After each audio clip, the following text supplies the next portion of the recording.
Welcome back to Fix Everything. Thanks for tuning in. Grand Teton National Park. Wow, 7,100 feet. Last week I got a call. There were a couple of signs down here. They needed them fixed, so I'm here.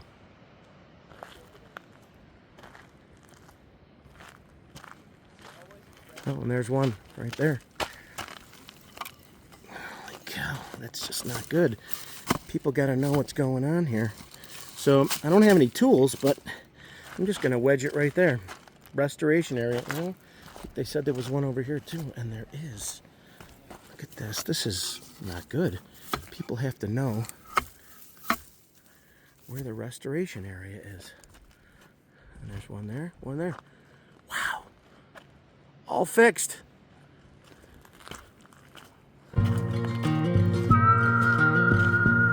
Hey, thanks for tuning in today to Fix Everything. Really appreciate the support. Hit that like button. Please subscribe. Until next time, at 7,200 feet. Woohoo!